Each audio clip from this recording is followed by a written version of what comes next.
करोड़ों रुपए का आदर्श घोटाला सामने आया है, जिसके अंदर बहुत सारे गरीब लोगों के पैसे, जिनकी जिंदगी भर की कमाई थी, वो गरीब लोगों का पैसा बैंक के डायरेक्टर्स, बैंक के चेयरमैन और उनको साथ देने वाले उनके ऑडिटर्स, बैंक के मैनेजर्स, ये सभी लोगों ने ये पैसे को इस तरीके से इसका बंदरबाट किया है मानो ये इनकी जागीर है, कि लोगों से पैसा लिए और खुद अपने नाम के ऊपर कर्जे लेकर वो पैसा अपने पास रख लिए।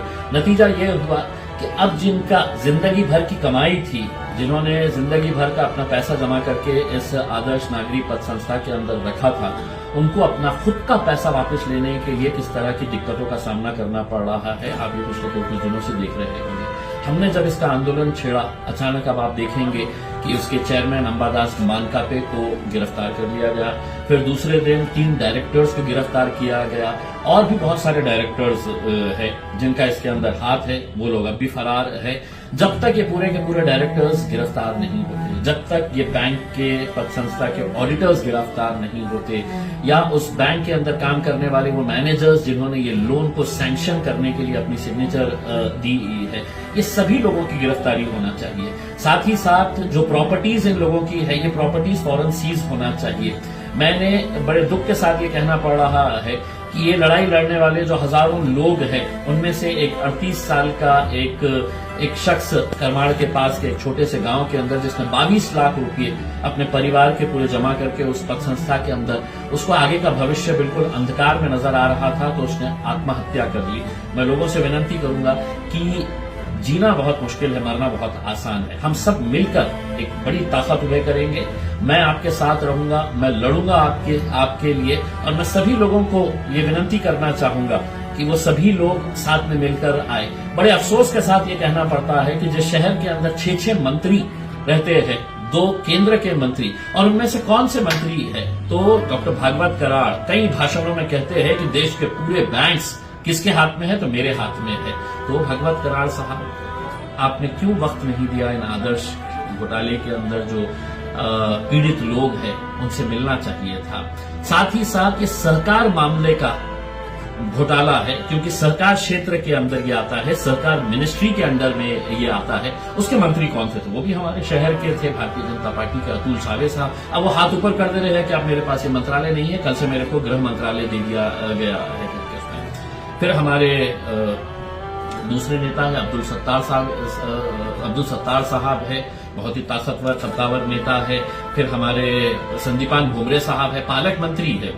वो नेता पालक मंत्री जो है अपनी पार्टी का नहीं होता है, वो पूरे जिले का होता है। आपकी भी जिम्मेदारी थी कि आप इनके साथ बैठना चाहिए था। अंबादास दानवे साहब विरोधी पक्ष के अंदर है, आपको तो ये बिल्कुल ऐसा मुद्दा है कि आपने सरकार को हिला देना चाहिए और सरकार से जवाब लेना चाहिए। आपने सरकार से ये जवाब लेना चाहिए कि 1 महीने के अंदर जितना पैसा लोगों का फंसा हुआ है, वो पूरे का पूरा पैसा हम वापस देंगे। ये मुख्यमंत्री से, उप मुख्यमंत्री से, 2 उप मुख्यमंत्री है, ये तीनों से है तो उगलवाने लगाएंगे, क्योंकि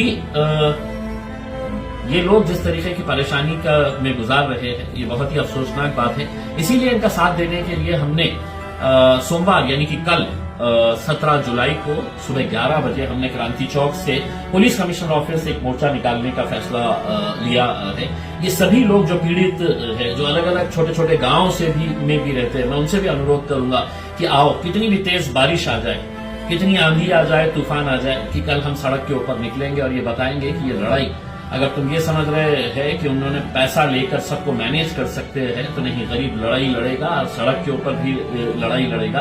और वही लड़ाई की शुरुआत जो है वो कल हम करेंगे। मैं सामान्य लोगों से भी कहना चाहूंगा कि इन गरीबों के लिए थोड़ा वक्त निकालिए, आइए, क्योंकि ये लड़ाई उन लोगों की है जिन्होंने अपनी जिंदगी भर की कमाई वहां पर रख दी है। अब आगे का उनके लिए भविष्य क्या होगा, ये हमको सोचना है, हमको इनका साथ देने का है, हमको लड़ने का है। मुझ पर बहुत ही ज्यादा प्रेशर आ रहा है कि साहब हमने 3 डायरेक्टर्स को अरेस्ट कर लिए हैं, चेयरमैन को अरेस्ट कर लिए हैं, मोर्चा मत निकालिए।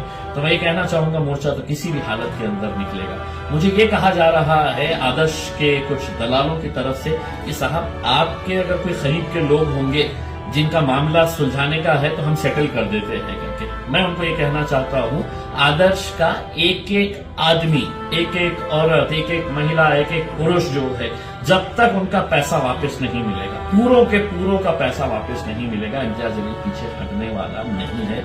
हम लड़ेंगे, आप भी लड़िए, हम सब साथ में मिलकर आए। कल सुबह 11 बजे क्रांति चौक।